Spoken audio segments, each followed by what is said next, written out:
29টি ছোট কক্ষ, নিচে একটি ডেথ সেল। ভাবতে গা শিউরে উঠে। এই যেন কোনো সিনেমার দৃশ্য, বরং তদন্তকারীদের সামনে উঠে আসা এক ভয়াবহ বাস্তবতার অভিযোগ।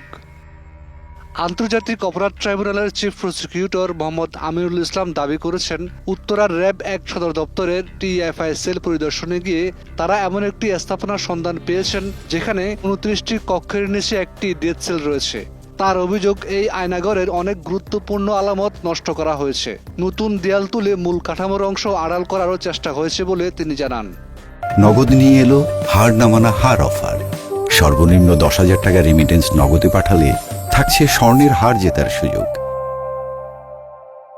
তিনি বলেন, ভুক্তভোগীদের বর্ণনার সঙ্গে ভবনের মিল পাওয়া যাচ্ছিল না। পরে তদন্তে কিছু দেয়াল সরানোর পর একে একে বেরিয়ে আসে 29টি ছোট কক্ষ। অভিযোগ অনুযায়ী এসব কক্ষ এতটাই সংকীর্ণ ছিল যে সেখানে স্বাভাবিকভাবে শুয়ে থাকাও সম্ভব ছিল না। দিনের পর দিন, মাসের পর মাস, এমনকি বছরের পর বছর মানুষকে সেখানে আটকে রাখা হতো বলে অভিযোগ। সেখানে তাদেরকে রাখা হতো দিনের পর দিন, মাসের পর মাস, বছরের পর বছর।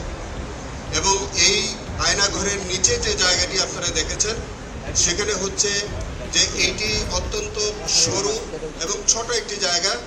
একজন স্বাভাবিক মানুষ লম্বা হয়ে শোয়ার মতো কোনো অবস্থান নাই, বসে থাকতে হবে তাকে, এরকম। চিফ প্রসিকিউটরের ভাষ্য অনুযায়ী পরবর্তীতে অনেককে বিভিন্ন মামলায় দেখানো হলেও প্রায় 250 জন নিখোঁজ ব্যক্তির এখনো কোনো খোঁজ মেলেনি। তাদের পরিবার আজও অপেক্ষা করছে, সেই অপেক্ষা যেন শেষ হওয়ার নয়। তিনি আরো বলেন, যারা আলামত নষ্ট করেছে বা পরবর্তীতে স্থাপনার কাঠামো পরিবর্তন করেছে, তদন্তে সম্পৃক্ততা প্রমাণিত হলে তাদের বিরুদ্ধেও আইনগত ব্যবস্থা নেওয়া হবে। এই পরিদর্শনে আন্তর্জাতিক অপরাধ ট্রাইব্যুনালের বিচারক, প্রসিকিউটর, আসামি পক্ষের আইনজীবী এবং মানবাধিকার কর্মীরা উপস্থিত ছিলেন।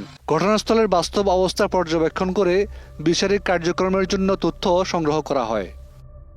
এদিকে উপস্থিত মানবাধিকার কর্মী ও ভুক্তভোগীদের পরিবারের প্রতিনিধিরা দাবি করেন, রাজনৈতিক মতভেদের কারণে বহু মানুষকে গুম করে এমন গোপন বন্দিশালায় আটকে রাখা হয়েছিল। তবে এসব অভিযোগের বিচারিক প্রক্রিয়া এখনো চলমান। আদালতের চূড়ান্ত সিদ্ধান্ত ও তদন্তের ফলাফলের ভিত্তিতেই দায়-দায়িত্ব নির্ধারিত হবে। এর আগে পতিত শেখ হাসিনা পালানোর পর ডক্টর ইউনূস সরকারের আমলে প্রথম বিদেশি সাংবাদিকদের আয়নাঘর পরিদর্শনের সুযোগ দেওয়া হয়। তখনই দেখা যায়, ভুক্তভোগীরা যেভাবে বর্ণনা দিয়েছেন সেই বর্ণনার সঙ্গে মিলে না। সেই সময় এটা নিয়ে তুমুল আলোচনা হয়, কিন্তু বিষয়টি নিয়ে অন্তর্বর্তী সরকারও তেমন কিছু স্পষ্ট করেনি। অবশেষে বিএনপি সরকারের ক্ষমতায় আসার পর বিচারপতিরা আয়নাঘর পরিদর্শনে গেলে আলামত নষ্টের বিষয়টি তারাও দেখতে পেলেন। তবুও কিছু প্রশ্ন রয়ে গেছে। কারা বদলে দিল সেই স্থাপনার চেহারা? কারা মুছে দিতে চাইলো আলামত? আর প্রায় 250 জনের খোঁজ এখনো নেই। তাদের পরিবার কবে পাবে উত্তর? এই প্রশ্নগুলোর জবাবে হয়তো একদিন উন্মোচন করবে বহুল আলোচিত আয়নাঘরের পুরো ইতিহাস। ডেস্ক রিপোর্ট, একুশে টেলিভিশন।